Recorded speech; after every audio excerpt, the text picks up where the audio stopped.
한일 군사정보보호협정 지소미아 종료가 엿새 앞으로 다가온 가운데 정경두 장관이 내일 태국에서 한일과 한미일 국방장관 회담에 잇따라 합니다. 지소미아가 유지되길 바라는 미국과 일본의 압박이 거셀 것으로 보입니다. 일본 정부가 수출 규제에 나선 지 넉 달 만에 처음으로 반도체 제조에 꼭 필요한 불화수소를 한국에 수출하는 걸 허가했습니다. 세계무역기구에서 한국과 다투는 상황에서 일본이 대외적으로 명분 쌓기에 나선 것으로 보입니다. 박근혜 전 대통령이 외부 병원에 입원한 지 2달이 지나면서 특혜 논란이 일고 있습니다. 취재진이 지난 10년간 수용자들의 대형 병원 입원 상황을 확인한 결과 한 달 넘게 입원한 수용자는 박 전 대통령이 유일했습니다. 부산 해운대에서 대낮에 만취한 60대가 몰던 차가 인도로 돌진해 보행자들을 덮쳤습니다. 1명이 숨지고 3명이 다쳤습니다. 최근 집값이 많이 오르면서 부동산 중개 수수료를 아끼려고 개인 간 직거래가 늘고 있습니다. 조심해야 될 것도 많은데 하나하나 따져봤습니다. 나가지 말자니까. 한 바퀴 더. 현대수소 전기차. 한일 군사정보보호협정 지소미아를 유지하라는 미국과 일본의 압박이 거센 가운데 이제 그 종료일까지 엿새만을 남겨두고 있습니다. 그동안 서로 의견차만 확인했던 한국과 미국, 일본 세 나라의 국방장관은 내일 태국에서 모두 만납니다. 공식 회담을 할 거란 소식이 오늘에서야 확정 발표됐는데요. 지소미아 종료일까지 마지막 만남이 될 수 있습니다. 예, 그러면 태국 현지에서 취재 중인 김태영 기자를 오늘 첫 소식으로 연결해 보겠습니다.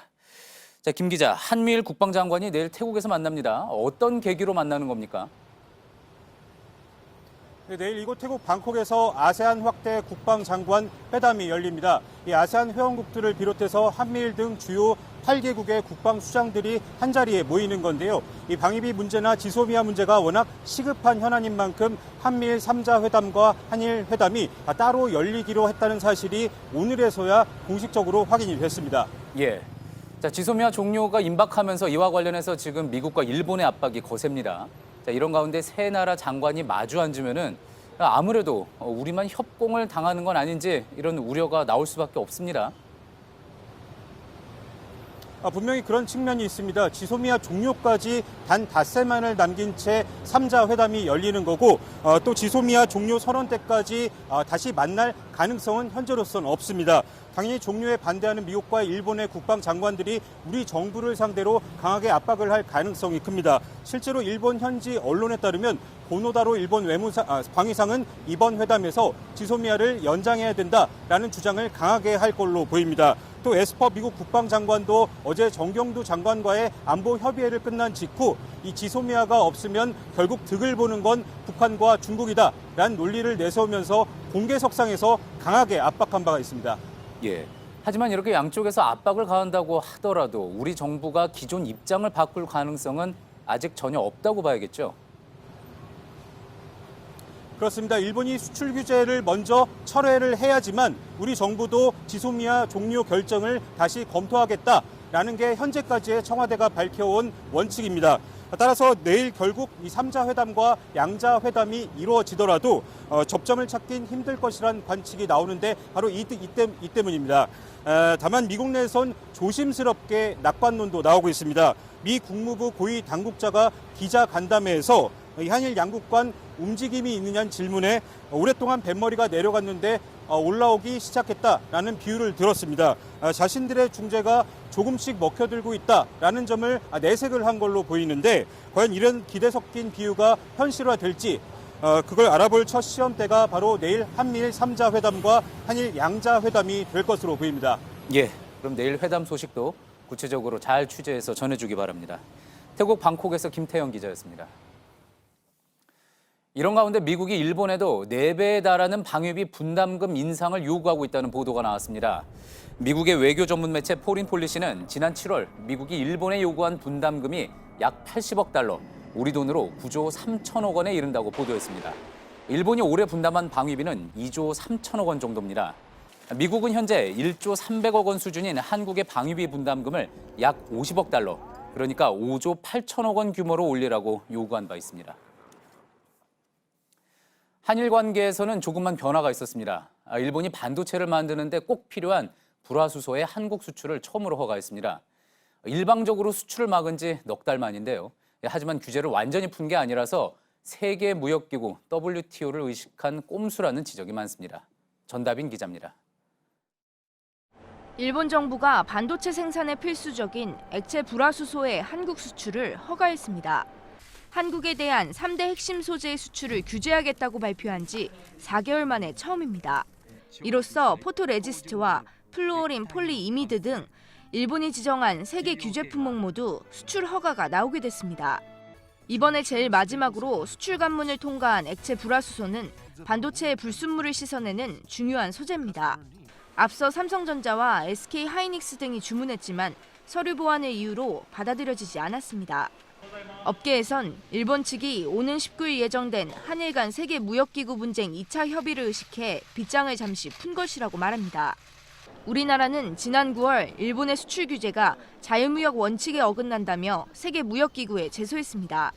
이런 상황에서 특별한 이유 없이 무작정 허가를 미루면 수출 통제로 받아들여질 수 있다는 것을 고려했다는 겁니다. 결국 업계에선 이번 조치가 일시적 허가에만 그칠 수 있어 불확실성은 여전하다는 이야기가 나오고 있습니다. JTBC 전다빈입니다. 현역 장군이자 고등군사법원장인 이모 준장이 억대 금품을 받은 혐의로 검찰에 소환돼 조사를 받았습니다. 군납업자로부터 돈을 받고 그 대가로 군의 식재료를 납품하는 걸 도와준 건 아닌지 조사를 벌인 건데요. 구속이 필요한지도 지금 검토하고 있습니다. 박병현 기자입니다. 우리 군의 최고 법원인 국방부 고등군사법원을 지휘했던 이모 준장이 어제 검찰에 나와 8시간 가까운 조사를 받았습니다. 검찰은 이 준장과 정 씨가 2007년부터 친분 관계를 맺고 지내며 이 준장이 정 씨의 사업에 도움을 준 걸로 의심하고 있습니다. 정 씨가 오랜 기간 이 준장이 이른바 스폰서가 되어주고 그 대가로 군 납품업체 선정과 관련한 정보를 알려주는 등 도움을 준 것으로 보고 있습니다.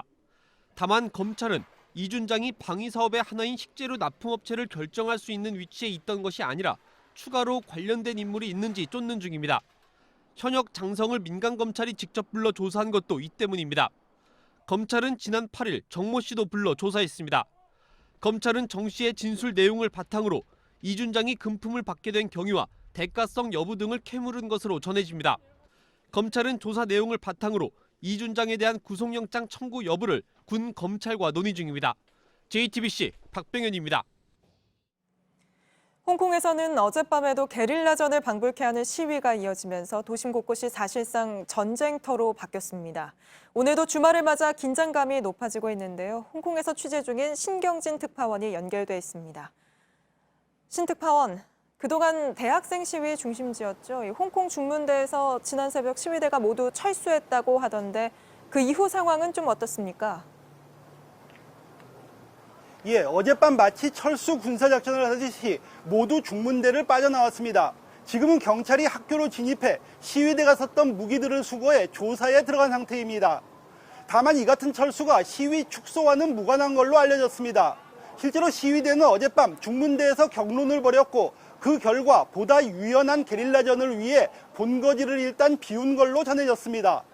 네, 그럼 오히려 이 게릴라전은 더 거세질 가능성이 있어 보이는데 지금 신 특파원이 나가 있는 곳은 좀 어떻습니까? 예, 제가 나와 있는 곳은 또 하나의 대학가 시위의 최전선 홍콩 20대 육교 위입니다. 실제로 이곳에는 여전히 학생과 시위대들이 홍콩 섬과 구룡반도를 잇는 해저 터널을 막고 경찰과 대치 중입니다. 방금 전 사복경찰로 의심되는 차량이 접근해 긴장감이 높아졌습니다. 제 뒤로 활과 화살, 화염병 등으로 무장한 사수대가 경계 중입니다. 네, 이렇게 사실상 내전 상태가 그대로 가고 있는 건데 홍콩 정부는 시위대가 반대하는 지방의회 선거 예정대로 24일에 치르겠다는 건가요? 예, 선관위원장이 오늘 오전 시민에게 보내는 편지를 통해 선거를 예정대로 하겠다는 뜻을 밝힌 상태입니다. 하지만 후보들이 양분돼 있어서 선거가 치러진다고 해도 친중파와 민주파 양측 진영 모두가 그 결과에 따라 순순히 승복을 할 것인지 홍콩 시민들의 우려가 큰 상황입니다. 예, 또 하나 궁금한 게 지금 중국군이 직접 개입할 수도 있다. 이런 우려도 홍콩 현지에서 점점 커지고 있는 상황이죠. 예, 아직 직접적인 중국군 진압 개입 소식은 없습니다. 다만 오늘 홍콩 주둔 인민해방군이 시위대가 철수한 대학에 투입된 사실이 보도됐습니다. 군복을 입지 않은 상태에서 청소를 위해 투입됐다고는 하지만 시민들의 불안감을 키우기엔 충분해 보입니다. 예, 지금까지 홍콩에서 신경진 특파원이었습니다. 예, 이런 가운데 홍콩 사람들에겐 이제 필수가 된 한 인터넷 사이트가 화제입니다. 실시간으로 어디에 어떤 경찰 부대가 있는지 알려주는 사이트인데요. 시위대에겐 게릴라 전용 작전 지도가, 또 일반 시민들에겐 경찰 피하기 내비게이션이 되고 있습니다. 이어서 황예린 기자가 홍콩에서 전해드립니다. 어젯밤에 시위대가 차도에 불을 지르자 실탄이 장전된 총을 든 경찰이 나타납니다. 하지만 시위대는 벌써 사라진 상황. 경찰이 뒤늦게 시위대를 찾기 위해 골목길까지 뒤집니다. 치고 빠지는 시위가 가능한 건 경찰 이동 상황이 실시간으로 온라인에서 집계되고 있기 때문입니다. 홍콩 지도 위에 경찰이 어느 지점에 몇 명이나 있었는지를 표시해주는 사이트입니다. 시위대가 제보를 하면 실시간으로 지도 위에 반영을 하는 방식인데 경찰을 피해 다니고 싶은 일반 시민들도 제보에 동참하고 있는 겁니다. 咁為咗避開啲警察，我會用啲 Telegram 啊、Apps 啊，或者係網頁去睇翻啲情報嘅。好好嘅 map 咧，真係非常之好啦，佢真係好準確咁報導到一啲警察嘅位置啦。 특별히 강경 진압을 하는 부대의 위치를 알기 위해 표시도 따로 정해놨습니다. 공룡은 경찰 특공대, 개는 일반 경찰을 뜻하는데 깃발로 최루탄과 총에 대한 경고까지 알려줍니다.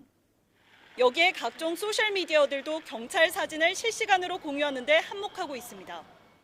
이처럼 5개월째 시위가 이어지면서 홍콩 시민과 시위대들이 정보 공유와 첨단 기술을 앞세워 경찰과 정보 전쟁까지 벌이고 있습니다. 홍콩에서 JTBC 황예린입니다. 사단법인 스페셜 올림픽 코리아, SOK가 나경원 자유한국당 원내대표의 개인 조직처럼 운영됐다는 의혹에 대해 문체부가 감사를 벌이고 있습니다. 특히 정부 지원금을 당초 목적과는 달리 건물을 사는 데 썼다는 의혹도 확인해야 할 대상 중 하나인데요. 이 단체 회의록과 보고서를 확인해 봤더니 처음부터 지원금으로 건물을 사려고 했으면서도 제대로 보고하지 않은 정황이 담겨 있었습니다. 박민규 기자입니다. 법인화 지원 세부 실행 계획이란 제목의 문건입니다. SOK가 문체부에 2015년 4월 27일 제출한 겁니다. 지원금 10억 원을 받으면 예치해놓고 이자는 국고 보조사업 수행, 선수 훈련과 경기 운영에 필요한 장비 구입, 불가피한 운영 필수 경비에 쓰겠다고 해놨습니다. 순수하게 운영비로만 쓰겠다는 겁니다. 그런데 이 계획을 내기 넉 달 전인 2014년 12월 내부 회의록엔 지원금을 받아 건물을 사려 한 정황이 담겨 있습니다. 한 대의원의 질문에 사무총장이 평창 동계 스페셜 올림픽 이후 남은 기금 44억과 법인화 지원금 10억으로 내년에 건물을 살 계획이 있다고 말한 대목입니다. 실제 올 초 SOK는 약 70억 원을 들여 논현동 4옥을 매입하며 당시 받은 지원금 10억 원과 이자를 전부 사용했습니다. 문체부 관계자는 2015년 지원금을 줄 때 4억 매입은 보고받지 못했다면서 담보를 설정해 원금을 보전하는 조건으로 사후에 승인해줬다고 했습니다. 속속들이 우리가 사실은 알기는 어렵거든요. 물론 이제 좀 파악을 해서 확인을 저도 해봐야 되겠지만. 나 원내대표 측은 신사옥 임대 수익으로 단체 운영비를 보전한 것이라며 문제가 없다는 입장을 밝혀왔습니다. 하지만 지난달 이낙연 국무총리 지시로 문체부는 감사를 시작했고 시민단체 고발로 검찰도 수사를 진행하고 있습니다. JTBC 박민규입니다. 조국 전 법무부 장관 딸의 입학 취소 여부와 관련해 고려대가 총장 명의로 공식 입장문을 냈습니다. 허위 사실이 드러날 경우 입학을 취소할 수 있다는 입장은 변하지 않았지만 과거 입시 자료를 폐기해 고려대 자체 조사에선 확인할 수 없었다고 했습니다. 최규진 기자의 보도입니다. 고려대는 어젯밤 9시쯤 정진택 총장 명의의 입장문을 내고 조국 전 법무부 장관의 딸 조모 씨의 부정 입학 의혹에 대해 원칙에 따라 처리하겠다고 밝혔습니다. 검찰이 조 씨의 입시 비리 의혹에 대한 중간 수사 결과를 내놨지만 고려대가 입장을 명확히 밝히지 않는다는 일각의 비판이 이어졌기 때문입니다. 입장문에서 정 총장은 입시 자료에 중대한 하자가 발견된다면 입학을 취소할 수 있다는 입장은 바뀌지 않았다며 기존 원칙을 다시 강조했습니다. 그러면서 사실관계를 왜곡하는 거짓말을 하거나 상황에 따라 태도를 바꾼 적이 전혀 없다고 설명했습니다. 앞서 고려대 측은 지난 8월 조 씨와 관련한 입시 비리 의혹이 거세지자 검찰 조사 결과에 따라 취소 여부를 검토하겠다고 밝힌 바 있습니다. 검찰은 2달여의 수사 끝에 지난 11일 어머니 정경심 교수를 사문서 위조 혐의로 기소하면서 조 씨를 입시 비리 공범으로 지목했습니다. 이에 대해 고려대 측은 정 교수 공소장엔 조 씨의 본교 입학 관련 내용은 포함되지 않았다고 했습니다. 또 고려대 측은 검찰 수사를 통해 입시 자료를 확보할 거라 기대했지만 수차례 압수수색에서도 확인할 수 없었다고도 했습니다. 정 총장은 자체 조사 결과 2010학년도 입시 관련 자료는 학교 규정에 따라 폐기돼 확인이 불가능하다고 밝혔습니다. 그러면서 자료 제출 여부가 입증되지 않은 현 시점에서 취할 수 있는 조치가 마땅치 않다고 덧붙였습니다. JTBC 최기진입니다.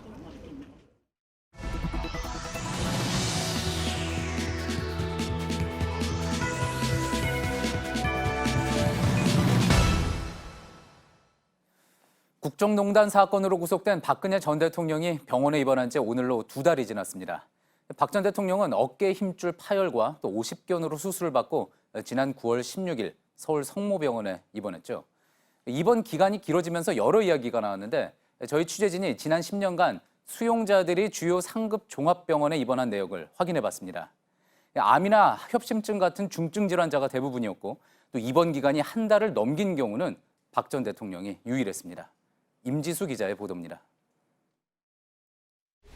박근혜 전 대통령이 입원 중인 서울의 강남 성모병원입니다. 이렇게 2달째 지지자들의 천막이 이 자리를 지키고 있는데요. 박 전 대통령이 생활 중인 병실로 한번 올라가 보겠습니다. 이 병원 21층 VIP 특실은 뛰어난 전망과 호텔급 서비스로 이름난 곳입니다. 질문 안 하셔도 돼요. 내려가실게요. 여기 면회 오시는 분들은 없으세요? 저는 내려가실게요. 1인실에선 재활기구를 통해 치료를 받고 유영하 변호사와 접견을 할 수도 있습니다. 박 전 대통령의 병명은 어깨 힘줄에 문제가 생기는 회전근개 파열과 50견. 주치의는 지난 9월 수술을 마친 뒤 2-3달 재활을 위한 입원이 필요하다고 밝혔습니다.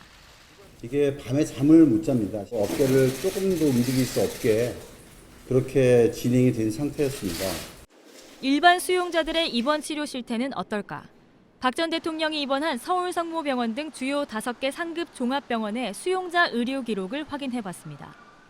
지난 10년간 하루 이상 입원해본 수용자는 31명. 암이나 파킨슨병 등 중증 질환자가 대부분입니다. 그중 열흘을 넘긴 경우는 9명, 한 달을 넘긴 경우는 박 전 대통령 이외엔 아무도 없었습니다. 협심증 환자 박모 씨는 하루 입원했고 간암 환자 정모 씨는 3일간 병원에 머물렀습니다. 전국 모든 병원을 대상으로 봐도 비슷합니다. 지난 5년간 2달 넘게 입원한 수용자는 3명인데 직장암이나 만성 골수염을 앓고 있었습니다. 박 전 대통령과 같은 증상인 회전근개 파열 등으로 수술이나 진료를 받은 수용자는 4명이었고 입원은 일주일을 넘기지 않았습니다. 국가인권위에 따르면 조사 대상 수용자의 24%는 대기자가 많고 질병이 경증이라는 이유 등으로 외부 진료를 신청도 하지 못했습니다. 수용자 17%는 외부 진료를 신청해도 아예 거부당했습니다. 법무부 교정본부 측은 박 전 대통령 퇴원 시점은 병원 측 판단에 따를 수밖에 없다고 주장합니다. 그러나 병원 측은 수용자 퇴원 문제의 경우 교정기관과 협의로 결정해왔다는 입장입니다. 교정본부는 해외 출장 중인 주치의가 귀국하는 대로 퇴원 가능성에 대해 논의할 예정입니다. JTBC 임지수입니다. 주말 오전 도심 한복판에서 음주운전으로 인한 사망사고가 났습니다. 술에 취한 60대 운전자가 차를 몰고 인도로 돌진한 건데요. 1명이 숨지고 3명이 다쳤습니다. 술이 덜 깬 상태여서 경찰 조사도 오후 5시가 지나 시작됐습니다. 조승현 기자입니다. 오전 11시 20분, 흰색 SUV 차량이 교차로로 들어갑니다. 갑자기 방향을 돌려 인도로 돌진하더니 횡단보도 앞에 서 있던 보행자 4명을 쳤습니다. 놀란 시민들이 모여들고 차를 들어올려 부상자를 구하기도 했습니다. 차가 밑에 사람이 깔리니까 일단 빨리 살려야 되겠다는 그런 생각이 이제 먼저 앞서가지고. 하지만 66살 윤모 씨가 그 자리에서 숨졌습니다. 15살 이모양 등 3명은 다리 등을 다쳐 병원에서 치료를 받고 있습니다. 사고 당시 운전자 A씨의 혈중 알코올 농도는 0.195%, 면허 취소 수준으로 만취 상태였습니다. 경찰은 사고 현장에서 운전자를 붙잡았지만 5시간이 지나서야 조사할 수 있었습니다. 정상적인 상태에서 해야 정확한 조사가 되지 않습니까? 아시다시피 지금 혈중 알코올 농도가 꽤 높게 나왔잖아요. 오늘 사고가 난 곳은 부산 해운대구 좌동. 지난해 9월 만취 운전자가 고 윤창호 씨를 숨지게 한 사고가 난 곳과 불과 2km 떨어진 곳입니다. 이후 음주운전 처벌 강화를 골자로 하는 윤창호법이 시행됐지만 이번에도 사고를 막지 못했습니다. JTBC 조승현입니다. 최근 집값이 오르면서 덩달아 비싸진 게 부동산 중개 수수료입니다. 그러다 보니 부동산을 끼지 않고 직거래를 하는 사람이 늘고 있다고 합니다. 잘만 하면 이른바 복비를 아낄 수 있지만 또 잘못하면 큰 낭패를 볼 수도 있습니다. 어떤 부분을 조심해야 할지 이윤석 기자가 알아봤습니다. 서울 마포구의 한 아파트 단지입니다. 주민들에게 부동산 중개 수수료가 적당한지 물어봤습니다. 금액으로 보면은 그 정도의 수고를 하셨다고는 체감상 많이 느껴지진 않아요. 부동산 중개 수수료는 거래 금액에 따라 0.4%에서 최대 0.9%입니다. 파는 사람과 사는 사람이 각각 내야 합니다. 부동산 직거래는 중개 수수료가 없다는 게 장점입니다. 직거래로 세입자를 구하고 있다는 사람을 만나봤습니다. 어려운 건 없는 것 같아요. 좀 알리고자 하는 것들에 대해서 이제 자세하게 이제 기술을 하면은 이제 또 세입자들이 그걸 보고서 이제 찾으러 오는 거기 때문에 그러니까 부동산이 꼭 중개를 통하지 않고서도 뭐 충분히 뭐 가능하다. 부동산 직거래 플랫폼의 규모가 커지면서 가능해진 일입니다. 그러나 안전한 거래를 위해선 관련 절차를 잘 확인해야 합니다. 먼저 물건을 내놓은 사람이 소유자가 맞는지 인감증명서 등을 확인해야 합니다. 등기부 등본에 있는 근저당 설정을 굉장히 잘 파악해야 되는 부분이 있고요. 이 입금을 할 경우에는 반드시 소유자 명의의 통장으로 입금을 하는 부분을 꼭 확인하셔야 됩니다. 관할 시, 군, 구청에 실거래가를 신고하는 것도 필수입니다. 대출을 받을 경우엔 조건이 달라질 수 있습니다. 특정 우대금리 항목 같은 경우에는 부동산 중개업자를 통해서 매매 계약서를 작성하신 경우에만 공인중개사들은 사고가 발생할 수 있다는 점을 우려합니다. 돈이 오갈 때 사고에 대비해서 우리가 이제 보증보험 또는 이제 공제를 들어서 처리하는 방법도 있고요. 이런 게 다 이제 중개보수에 들어가는 거죠. 부동산 직거래는 장점이 많은 만큼 위험 부담도 있다는 걸 새겨둬야 합니다. JTBC 이윤석입니다. 사립대학들이 등록금을 올려야 한다는 목소리를 내고 있습니다. 약 10년 동안 거의 오르지 않았고 또 시설 투자를 위해서는 올려야 한다는 주장인데 학생이나 학부모 입장에서는 당연히 부담이 클 수밖에 없습니다. 일단 교육부는 내년에도 올리지 않고 그대로 간다는 방침입니다. 박진규 기자입니다. 올해 4년제 사립대학의 1년 평균 등록금은 745만 원입니다. 정부의 반값 등록금 정책으로 2011년 768만 원에서 2012년 737만 원으로 내려간 이후 비슷한 수준을 유지하고 있습니다. 정부는 그동안 등록금을 올리지 않는 대학에 재정을 지원하거나 국가 장학금을 지급하면서 동결을 유도해왔습니다. 그런데 어제 사립대학 총장협의회가 총회를 열고 내년부터 등록금 인상을 추진한다는 결의서를 채택했습니다. 대략 2% 이내에서 등록금을 자유롭게 올리겠다는 겁니다. 현재 등록금 인상률은 직전 3년간 평균 소비자 물가 상승률의 1.5배를 넘을 수 없습니다. 사립대 총장협의회는 등록금 동결로 대학 재정이 황폐해졌고 교육시설 확충, 우수교원 초빙 등 4차 산업혁명에 대응하기가 어렵다고 설명했습니다. 그러나 교육부는 내년에도 등록금 동결 정책을 유지한다면서 사전 협의가 안 된 내용이라고 밝혔습니다. 또 대학 지원을 위해 내년 고등교육부문 예산도 8천억 원 높여 잡았다고 설명했습니다. 사립대학들이 실제 행동에 나설지 주목되는 가운데 대학들은 내년 1월까지 등록금을 확정할 예정입니다. JTBC 박진규입니다. 창녕 한만보에 수문이 열리면서 4대강 사업 때 이용됐던 도로와 각종 폐기물이 물 위로 흉물스럽게 드러났다는 소식 전해드렸는데요. 뒤늦게나마 철거가 본격적으로 시작됐습니다. 거북이 등처럼 쫙쫙 갈라진 콘크리트 덩어리도 이제 사라집니다. 배승주 기자입니다. 낙동강 한가운데에 길이 나 있습니다. 굴착기가 연신 바닥을 깬 뒤 5톤 덤프트럭에 옮겨 담습니다. 4대강 사업 당시 이용된 임시도로를 제거하는 겁니다. 땅속에 묻힌 연결관 등 각종 폐기물도 수거됐습니다. 거북이 등급질을 연상시킨 괴이양 콘크리트 철거도 시작됐습니다. 이곳에선 작업자들이 큰 덩어리를 잘게 부수고 있습니다. 강 한가운데라 중장비가 근접할 수 없어 배를 띄워 직접 옮기는 겁니다. 모래톱으로 연결된 임시도로는 물속에 드러나지 않은 구간까지 합쳐 200m가 넘습니다.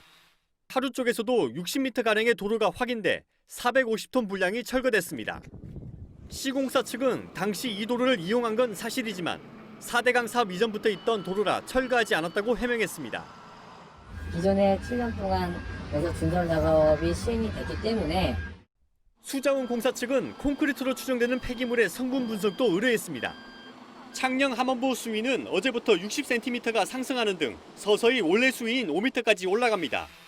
이 때문에 물속에 아예 잠긴 도로는 이번에 철거하지 못했습니다. JTBC 배승주입니다. 550원으로 뭘 사 먹을 수 있을까요? 편의점 삼각김밥도 1,000원 가까이 하죠. 아마 잘 찾아보면 라면 하나 정도 살 수 있을 겁니다. 그런데 지금 부산 지하철을 청소하는 노동자들은 이 550원으로 한 끼를 해결해야 한다고 합니다. 심지어 이마저도 못 받고 50원만 받는 경우도 있다고 하는데요.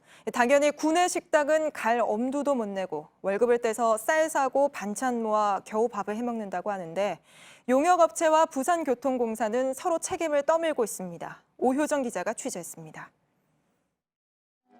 열차가 들어오자 노동자들의 손과 발이 바빠집니다. 고무장갑에 빼곡히 적힌 숫자를 보며 오늘 청소할 열차가 몇 대인지 세어봅니다. 노동자 8명의 손에서 하루 10대가량의 열차가 다시 일할 채비를 마칩니다. 그럼 이거 어떻게 다 끌어내요, 그럼? 손으로 클레로 닦아내야 되죠. 얼음찬으로 당해내고, 비오고 이러면은, 인상도 잘 못. 폭풍 같은 오전 업무가 끝난 뒤 점심시간, 구내 식당이 아닌 휴게실 화장실로 하나둘 향합니다. 세면대에서 채소를 씻고 하나뿐인 인덕션에 냄비를 올립니다. 반찬은 본인이 사가고, 살 사가지고 우리 돈 걷어갖고 살 헛되는 데는 나오는 게 있잖아요. 뭐 새우 사갖고 술을 끓이는 거. 이런 점심 풍경엔 이유가 있습니다. 이들이 받는 식대는 한 달에 11,000원. 한 달 1,000원이던 게 그나마 지난해 올랐지만 20번으로 나누면 한 끼에 550원인 셈입니다. 여전히 한 끼 2,500원 하는 구내식당 밥을 사 먹기엔 부족한 돈입니다. 용역업체에 따라 아직 올리지 않은 곳도 있습니다. 아직까지 1,000원을 받고 있습니다. 쌀 하루에 한 톨만 먹어야죠. 용역업체는 식대를 부산교통공사에서 지급해야 한다는 입장입니다. 지금 현재는 용역비에 식대 부분이 아예 없어요. 교통공사에서 식대를 지급해 주시면 저희는 뭐 언제? 부산교통공사에 물어봤습니다.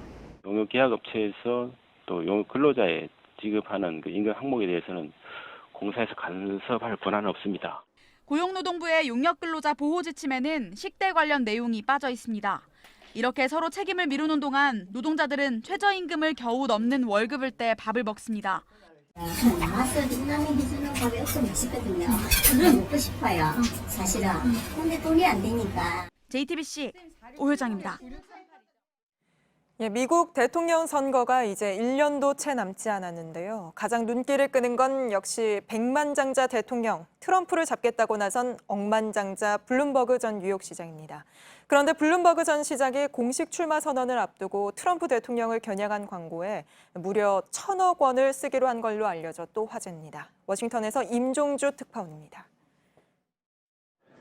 미 엘라베마주 민주당 경선 출마 서류를 제출하며 대선 가두에 합류한 블룸버그 전 뉴욕시장. 나흘 만인 지난 12일에는 악한 소주를 찾아 직접 서류를 냈습니다. 미국은 내년 2월부터 각 주별로 경선에 들어갑니다. That is a very easy thing to say yes, given who the Republican candidate is going to be. I couldn't be more clear. I do not think that Donald Trump should get elected. 이어 대규모 반트럼프 홍보전에 나섰습니다. 1억 달러, 1,000억 원이 넘는 규모의 디지털 광고입니다. 애리조나와 미시간, 펜실베니아, 위스콘신 등 전략 지역 4곳에서 시작돼 점차 확대됩니다. 블룸버그 전 시장은 관련 기사를 트윗에 올리며 결의를 다지기도 했습니다. 550억 달러, 63조 원을 소유한 세계 9번째 부자의 공식 출마 선언이 임박한 분위기입니다. 정치 전문 매체 악시오스는 결정이 며칠 남지 않았다고 보도했습니다. 앞서 블룸버그 전 시장은 지난해 중간선거에서도 1억 달러를 써 민주당의 하원 승리를 도왔습니다. 이번 광고는 출마 선언 이후 이어질 막대한 선거자금 투입의 신호탄이라는 해석입니다. 돈으로 표를 사려 한다는 견제 움직임도 본격화할 전망입니다. 워싱턴에서 JTBC 임종주입니다.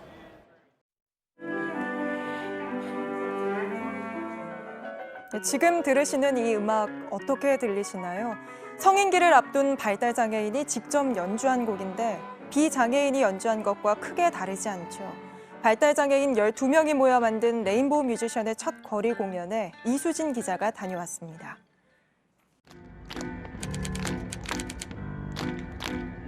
성인기를 앞둔 발달장애 청소년들이 연습실에 모였습니다. 길거리 공연을 준비하기 위해서입니다.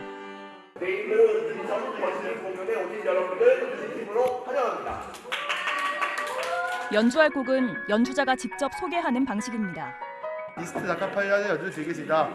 밝고 빛나는 달처럼 우리 친구들 꿈꾸 밝게 빛났으면 좋겠습니다. 합창 대열도 미리 맞춰봅니다. 발달장애를 가지고 태어난 윤동규 군도 뛰어난 피아노 뮤지션입니다. 10년 전부터 악기를 연주해왔지만 모르는 사람들 앞에서 거리 공연을 하는 건 이번이 처음입니다. 평소에 말이 없어서 피아노로 주변 사람과 소통해왔습니다. 이 친구들을 좀 잘하는 부분을 알리고 싶어서 이제 버스킹이라는 그 매체를 통해 가지고 우리 친구들을 자랑하고자.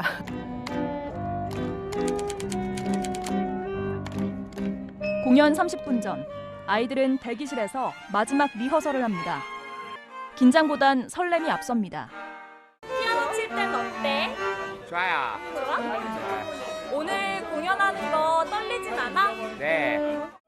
본격적인 버스킹 공연이 시작되고 저마다의 악기를 각자의 개성으로 연주합니다. 세상에 건네지 못했던 말도 음악으로 표현합니다. 지나가던 사람들도 걸음을 멈추고 귀를 기울입니다. 애들이 열심히 노력해서 잘하고 있다는 거. 아이들은 음악으로 관객과 가까워지길 원했고 그들과 다르지 않다는 걸 공연으로 보여줬습니다. 아이한테 희망을 준 거고 또 아이가 앞으로 해야 할 것들 그리고 할 수 있는 것들을 찾게 해주셔서 그게 가장 소중한 것 같아요. JTBC 이수진입니다. 아내를 골프채로 때려 숨지게 한 혐의로 1심에서 징역 15년을 선고받은 유승현 전 김포시 의회 의장이 항소했습니다. 유 전 의장은 재판 과정에서도 고의로 살해한 게 아니라고 주장한 바 있습니다. 삼성전자에 만들어진 한국노총산하 삼성전자 노동조합이 오늘 공식 출범했습니다. 진윤석 삼성전자 노조위원장은 노동자의 권익은 스스로 쟁취하는 것이라며 조합원 수를 늘려 사측의 정식 교섭을 요구하겠다고 밝혔습니다. 이로써 삼성전자에서도 50년 만에 처음으로 양대 노총에 소속된 대규모 노조가 들어서게 됐습니다. 53년 만에 최악의 물난리를 겪고 있는 이탈리아 베네치아에 어제 또 많은 비가 내렸습니다. 그러면서 수위가 다시 최고 154cm까지 올라가 휴교령이 내려지고 주요 관광지도 폐쇄됐습니다. 다음 주 중반까지 비가 더 내릴 전망이어서 도시의 70%가 물에 잠길 거란 관측까지 나옵니다. 북한이 에어쇼에 해당하는 전투 비행술 경기 대회를 어제 열었다고 조선중앙TV 등이 보도했습니다. 이달 예정된 한미 연합공중훈련에 대응하기 위한 걸로 보입니다. 이번 대회에는 김정은 위원장이 2년 만에 직접 참관을 했고 김 위원장의 전용기인 참매 1호도 등장했습니다.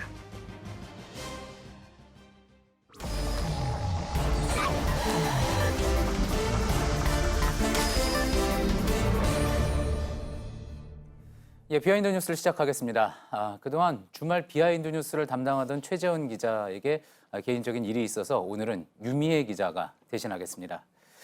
자, 유 기자 첫 번째 키워드 볼까요? 네, 오늘 첫 번째 키워드는 전두환 씨 경호는 언제까지로 잡았습니다. 예, 전두환 씨 최근에 이제 알츠하이머라고 하던 전두환 씨가 멀쩡히 골프장에서 골프 치는 모습 있으면서 또 논란이 됐잖아요. 관련된 이야기겠죠? 네, 일단 먼저 사진을 좀 보여드리고 설명을 드리겠습니다. 네, 골프장에서 전두환 씨 옆에 무선 장치를 끼고 서성이는 남성들 그 경호 인력입니다. 4명 정도가 있었습니다. 그런데 이런 경호를 위한 예산이 그 내년에도 2억 원이 넘게 편성돼 있습니다. 참고로 그 경호 인력들은 제복은 입진 않았습니다. 예. 네, 전두환 씨까지 그래서 국민 세금으로 경호를 해줘야 하느냐 이런 비난이 커지고 있습니다. 예, 저 사진에서 주변에 있었던 사람들 중에 또 경호 인력이 있었던 거군요. 예. 자, 그런데 전두환 씨처럼 이제 전직 대통령 예우를 박탈한 경우에도 경호 혜택은 계속 주어지는 겁니까?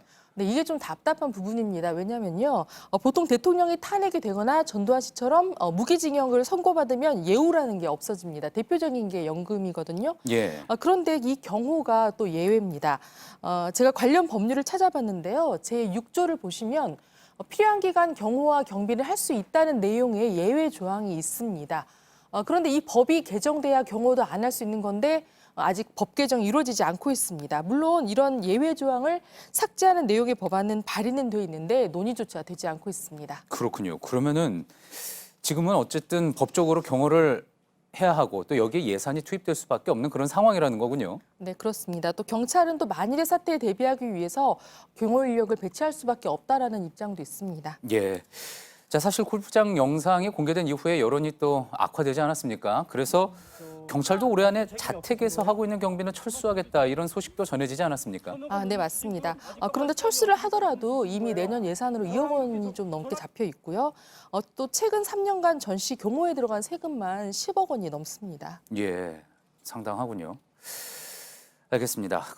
그동안 또 이제 건강 이유로 재판에 한 번도 출석을 하지 않아서 논란이 되지 않았습니까? 전두환 씨의 다음 재판은 혹시 언제입니까? 네, 정확하게 한 달 남았습니다. 다음 달 16일에 재판부가 전두환 씨의 불출석 유지 여부를 결정할 계획인데 이 골프장 영상이 큰 변수가 될 걸로 보입니다. 그렇겠군요. 다음 키워드 볼까요? 네, 두 번째 키워드도 또 다른 전시 얘기입니다. 바로 전광훈 목사님인데요. 일단 키워드는 막말 목사님과 한국당으로 잡았습니다. 예, 자, 한국기독교총연합회 대표 회장 전광훈 목사. 자, 그동안 계속 이제 주말마다 광화문에서 집회를 열고 또 헌금도 걷어서 논란이 되고 있는데 오늘도 열었다고 하죠. 네, 오늘도 현 정부를 향한 과격한 막말들을 이어갔습니다. 오늘은 한국당 의원들은 참석하진 않았지만 이달 들어서도 전 목사의 집회에 의원들이 참석하고 있는 게 사실입니다. 예. 자, 저희가 여기서 나오는 막말들 굳이 소개를 할 필요가 없기 때문에 자세하게 이야기는 하지 않지만 또 지금 현재 정치 지형과 상당히 맞물려 있기 때문에 이 부분에 대해서 이야기를 하지 않을 수는 없을 것 같습니다. 자, 한국당 의원이 이렇게 막말을 이어가는 전 목사 편을 노골적으로 들거나 실제로 또 칭찬을 하기도 했다고 하죠. 네, 그 지난달 10월 집회 때는요, 아예 전 목사와 함께 연단에 올라서 연설을 하기도 했었고요. 또 이달 9일 집회 때도 한국당 의원들이 전 목사가 주최하는 집회에 참석했습니다. 한 의원은 전 목사를 대한민국을 구하려 보내주신 모세와 솔로몬과 같은 사람이라고 빗대기도 했습니다. 예, 자, 물론 뭐 일부 의원이고 모든 의원이 그런 건 아니겠지만 그동안 이제 한국당은 중도를 끌어안겠다 이렇게 이야기를 하지 않았습니까? 행보로 보면은 꼭 그래 보이지만은 않은 것 같습니다. 네, 사실 그 전 목사나 태극기 세력을 끌어안으면 중도 보수가 오기가 쉽지가 않습니다. 실제 어제 이제 갤럽에서 공개한 여론조사인데요, 한국당의 지지율이 21%까지 떨어졌습니다. 핵심 지지층만 남고 중도층이 상당히 빠졌다고 해석할 수 있는 대목입니다. 예, 알겠습니다. 여기까지 듣겠습니다. 비하인드 뉴스 유미애 기자였습니다. 내일은 전국이 대체로 흐리고 아침에 서해안을 시작으로 낮부터는 전국 대부분 지역에 비가 내리겠습니다. 중부지방과 제주 산간은 최대 80mm까지 많은 비가 예상되는데요. 오전에는 서해안과 내륙을 중심으로 짙은 안개가 끼는 곳이 있어 주의하셔야겠습니다. 예, JTBC 뉴스룸 저희가 오늘 준비한 소식은 여기까지입니다. 시청해주신 여러분 고맙습니다.